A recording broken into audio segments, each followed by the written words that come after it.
Hello, and welcome to another short box from Warhammer 40k's Grim History from the Beyond.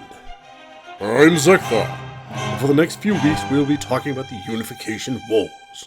Now, the Unification Wars were a series of military campaigns run by the Emperor to slowly take over Terra, before he began his long campaign of conquering the galaxy and uniting all of humanity under his rule. Since next month, Euxton and I will be going over the Horus Heresy, I figured a little background this month would be a good idea. I hope you enjoy the next few weeks on this subject. Now, last week we discussed the Emperor's warriors, and this week we will be getting into the meat of some of the Unification Wars. Now, the question most of you are probably wondering is, where did the Emperor start his conquest from? The place was called Himalaya. Now, Himalaya was the name given to the towering mountains of what had been known in ancient times as the Himalayan Tibetan Plateau, the greatest mountain range on old Earth. Located well above 20,000 feet, the air there was too thin for any unaugmented humans to breathe without mechanical aid. This isolated, frigid place had been chosen by the ancient order known as the Sigillites as the place where they had delved their great hidden fortress complex. Within its subterranean chambers, the Sigillites sought to preserve what they could of humankind's once rich technological and cultural heritage throughout the long centuries of anarchy that marked the age of strife on Terra. It was from here that the last of their number, Malcador the Sigillite, went out into the wider world in the late 29th millennium and discovered the man who would one day be known as the Emperor of Mankind. Seeking to aid the Emperor in his great work of reuniting humanity and bringing an end to the lawlessness and horrors of old night, Malcador offered the Sigillites fortresses to the Emperor as a place from which he could begin his grand quest. The great mountains of the Himalaya served as the Emperor's original base on Terra, from which the Unification Wars would be launched. Deep beneath these mountains, in the former Sigillite complex, which would be greatly expanded and would one day be called the Imperial Dungeons, the Emperor established a vast number of gene laboratories and other areas for scientific and technological research. It was here that the Emperor and the scientists and technicians he gathered, who comprised the Imperium's biotechnical division, created the Primarchs and then the gene seed of the Space Marine Legions. Eventually, late in the Unification Wars, the entire chain of Great Peaks was transformed over the course of solar decades into a massive fortress and imperial capital city known as the Imperial Palace. This construction required the deployment of advanced terraforming techniques, including the use of atmospheric processors, to transform the plateau's climate so that it was warm enough and oxygen-rich enough for normal humans to survive there. Now, at the beginning of the Unification Wars, the world was divided into many Techno-Barbarian states, which the Emperor conquered almost all of them with his Thunder Warriors. I said almost all of them because there were some that joined the Emperor instead of being overrun by him. The best example of this was the Achaemenid Empire. The Achaemenid Empire was a Techno-Barbarian state situated in the Middle East of Old Earth, in the area of pre-First Millennium Persian Empire, once ruled by a dynasty of the same name, centered roughly in the ancient nation-state of Iran. A monarchy, the population of the empire was divided into tribal factions that apparently possessed a culture of truth and discourse unusual for the peoples of Terra in this period. The Achaemenid Empire is noted to being made up of wealthy tribes, who were quick to ally with the Emperor's nascent imperium during the Unification, and therefore avoided the horrors of atomic war and invasion by the Emperor's superior armies and genetically engineered soldiers, like the Thunder Warriors. In addition, their genomes were uncontaminated by the inherited flaws and viral defects of other tribes caused by centuries of exposure to lingering radiation and biological warfare vectors, making them good candidates for recruitment into the newborn Space Marine Legions after the Unification was completed. Many early candidates were recruited from the state to become the first Astartes of the Thousand Sons Legion. The Achaemenids possessed a superstitious belief in mystic power of their ancestors. Emblems of Dahul Kwarnan, the greatest of the Achaemenid kings, was often used as charms against harm by the population. In fact, Zeckthar was the son of the Achaemenid Empire's royal class.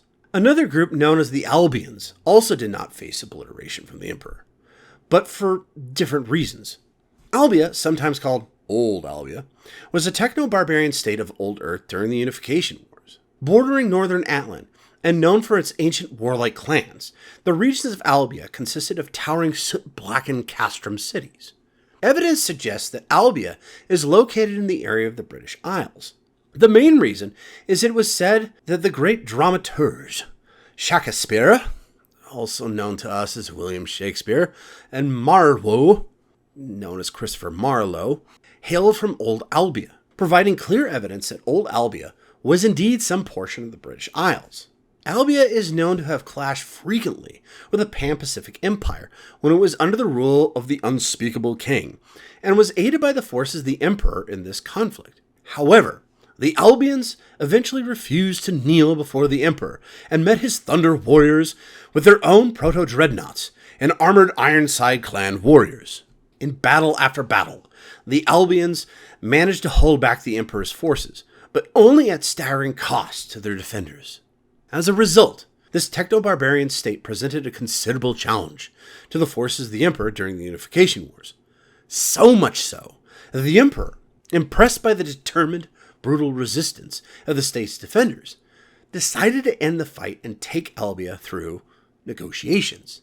Admitting the martial temper and indomitable spirit of his foe, the Emperor called for a ceasefire and sought a diplomatic solution. The Emperor appeared before the Albian clan lords, unarmed and clothed in white and crimson, speaking of his vision for a unified humanity. He offered the Albians glory among the stars and redemption. To the shock of many, the warlords of Albia, seeing the Emperor as different from the past tyrants, accepted his terms and soon became one of the most zealous supporters of the unification. Once Albia was under his sovereignty, the Emperor saw the Albians as suitable gene recruits for the nascent 14th Legion, known as the Dusk Raiders. Indeed, such was the suitability of the warriors of these ancient clans for induction into the ranks of the Space Marines that recruits drawn from their castrum cities and Ironside clans were also incorporated into the ranks of the first foundings of the 13th and 10th Legions, the Night Lords and the Iron Hands. However, these legions made use of Albian recruits to a lesser degree than the 14th Legion, who were by blood and culture shaped by the traditions of the warlords of Albia, as well as the hand of the Emperor. Yet, the solutions of these two territories were an extreme. Most faced the sword and the Emperor's wrath. The most brutal of these pacifications was a land called Orak, buried in the hollowed-out mountain in ancient Terra's icebound south. It stood throughout the darkness of old night, weathering the storms of strife for thousands of standard years. The people of Orak believed that they were the chosen of the ancient Terra's blighted children, and that they alone would outlast the anarchy that had broken so much else. This certainty came from the faith in protection from the spirits of the dead in life, an ancient pantheon of the gods worshipped by the people of the Orak. During the Unification Wars, when the Emperor's eye finally turned on the mountain city, he seemed to have known that soft words and diplomatic overtures would be of little use. The 17th Legion, the Imperial Heralds, came to the city and gave it a choice: kneel and accept the imperial truth, or be destroyed. The priest kings of Orak did not even hear the message before they gave their answer. Fire met the Imperial Herald's transport, and as it fell to the ice plains, the 17th Legion began their attack. Macro bombs came out of the snow-filled sky, and the mountain cracked under the rain of seismic charges. On the mountain's flanks, siege tanks coughed shell after shell into fractures in the rock, breaking them wide open. Behind the wind came the gray-armored warriors, advancing in a relentless drum roll of gunfire and the hiss of flame. After 3 solar hours of battle, the remaining populace was a huddled flock, crammed into the central cavern. With every other tunnel and cavern district wiped clean of life, the 17th Legion halted, sealing the ways in and out of the central cave. As the survivors waited in fretful silence, they wondered what fate awaited them. Their answer came in a rain of shattered stone and red fire. As the elite ironclast of the Imperial Heralds, the Astartes of the merciless special formation known as the Ashen Circle, descended on the last idolaters like comets flung from the destroyed heavens. All burned, none were spared, and when it was done, the 17th Legion overloaded the geothermal power plants beneath the city, causing lava to fill the caverns, swallowing the stone idols, and exploding the city-state from the wounds in the mountain's flanks. So fell Orak, and the message of its death carried across the ancient Terra and beyond. Faith in false gods would bring only ruin and ashes. Yet, by far the most famous of the Techno-Barbarian states was the Ursh. Now, Ursh was located in the steppes of what has once been called Russia and Central Asia. Ursh was the mightiest of the Techno-Barbarian empires on Terra before the Unification Wars, and was therefore the largest and strongest enemy the Emperor's forces had to face during the long conflict. Ursh was ruled by the warlord named Caligan at the time of the Unification Wars. Caligan was described as being a cruel character and commanding vast armies of Techno-Barbarians. Caligan was known for wearing a distinctive suit of artificial armor, known as the Armor of Poe, which by the time of the Horus Heresy was kept as a trophy in the atrium of the Eternity Gate of the Imperial Palace. The reason Ursh is so famous within the Imperium is because Caligan's nefarious exploits were documented in an ancient manuscript called The Chronicles of Ursh, which would later be considered by Imperial scholars as a classic work of human literature that provided valuable insight into this pre-unification state's rise and the wars of Ursh against the Nordafric conclaves. The Chronicles of Ursh mention the influence of primordial gods upon Caligan and the Ursh. Also, the sorcerous powers of Caligan, mentioned in the Chronicles of Ursh, form the main part of Ursh's military power.